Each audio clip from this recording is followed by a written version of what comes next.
Assalamualaikum warahmatullahi wabarakatuh. Alhamdulillahi rabbil alamin. Allahumma shalli ala sayyidina Muhammad wa ala ali sayyidina Muhammad. Kali ini saya buatkan video mengenai oknum pegawai PT Timah yang bangga diri dan merendahkan pegawai honorer yang memakai BPJS yang sekarang lagi viral. Hal ini saya buat supaya perbuatan tercela seperti itu tidak ditiru oleh saudara-saudari kita seiman lainnya. Saya kaji peristiwa tersebut dengan kacamata ma'rifatullah, ilmu mengenal Allah, tentunya berlandaskan hukum dari Al-Quran dan As-Sunnah. Saudara-saudariku yang dirahmati Allah, Anda mungkin sudah melihat video saudari kita yang dengan bangganya memperlihatkan dirinya tidak perlu ngantri seperti saudara yang lain yang pegawai honorer. Beliau memberikan nama perusahaan tempat dia bekerja yang tercantum di bajunya dan tertawa terkekeh-kekeh. Nah, perbuatan seperti itu adalah perbuatan ujub, bangga atas dirinya, dan juga merendahkan orang lain, saudaranya yang lain yang pegawai memakai BPJS yang masih honorer. Nah, ini tidak diperkenankan dalam Islam.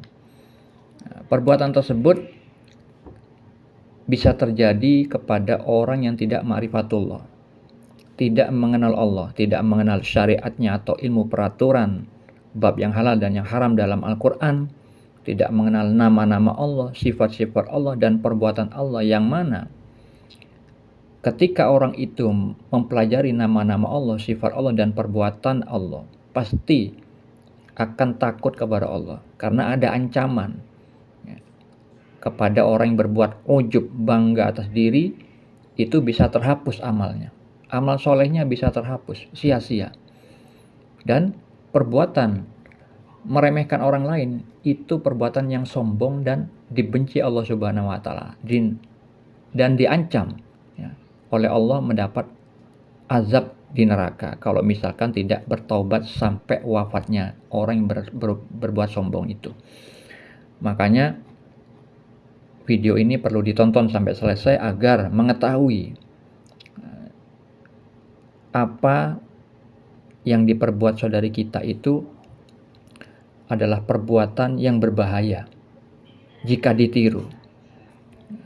Perbuatan buruk divideokan lalu disebarkan ke masyarakat, yang nantinya orang yang berbuat bangga diri atas pencapaian duniawinya dan meremehkan orang lain yang tidak memiliki fasilitas seperti yang dia punya, kalau ditiru orang lain, maka dia yang membuat video pertama kali itu, yang mempelopori kebiasaan buruk itu, akan mendapatkan dosa sebanyak orang yang ikut-ikutan seperti dirinya menyombongkan diri atas pencapaiannya dan ikut-ikutan meremehkan orang lain.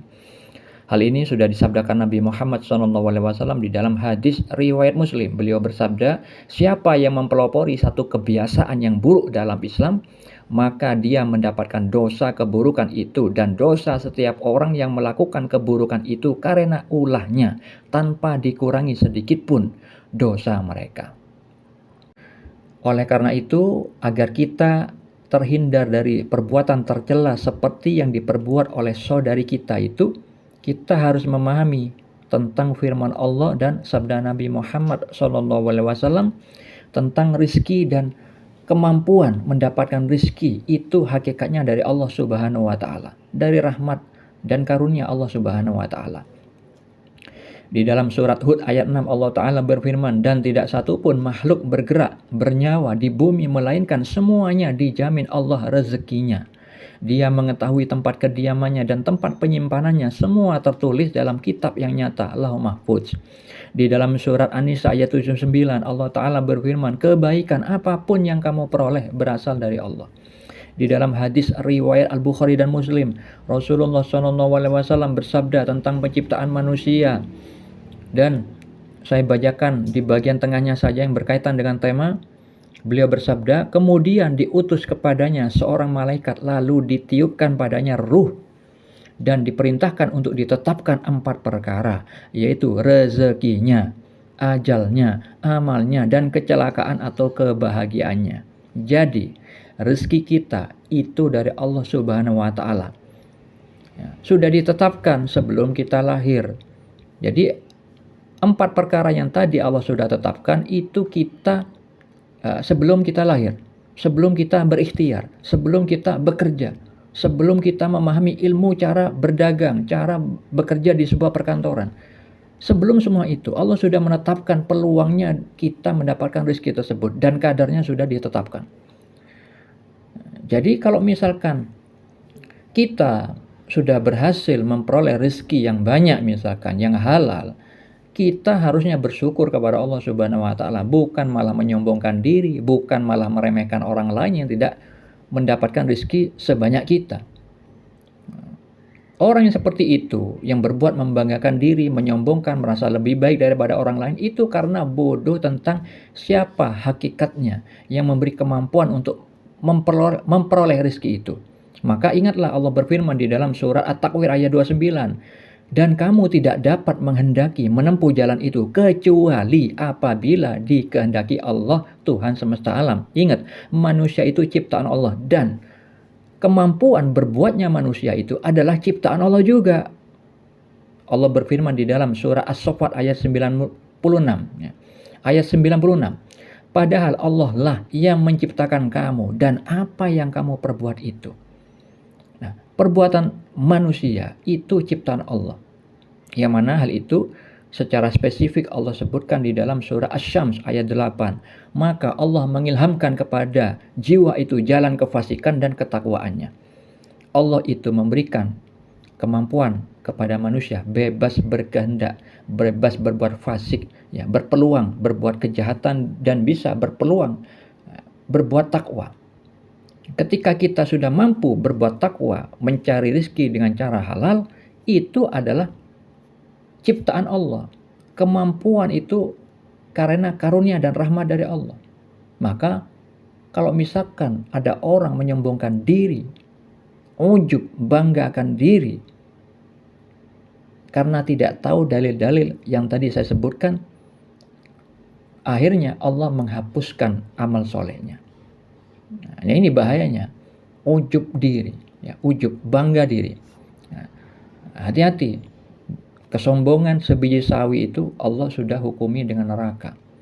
Nah, seperti yang disabdakan Nabi Muhammad SAW, tidak akan masuk surga orang yang di dalam hatinya ada sebesar biji sawi kesombongan. Nah, karena apa?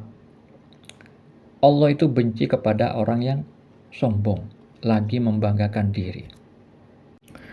Sikap membanggakan diri dan meremehkan orang lain bukanlah sikap yang makrifat kepada Allah. Lalu bagaimana sikap makrifat kepada Allah?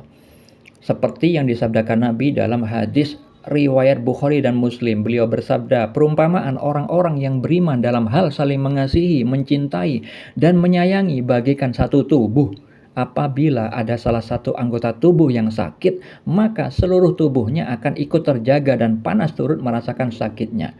Maksudnya, jika misalkan orang yang beriman, orang yang di level mukmin, orang yang sudah mendapatkan dampak dari amal solehnya, yang mana orang yang bertakwa itu adalah orang yang makrifat kepada Allah, maka ketika melihat saudara seiman merasakan sakit, misalkan merasakan kesulitan di dalam menjalani kehidupan, antri ketika berobat karena memakai BPJS misalkan, maka orang yang beriman itu merasakan hal yang sama. Dia juga berempati atas apa yang menimpa saudaranya itu.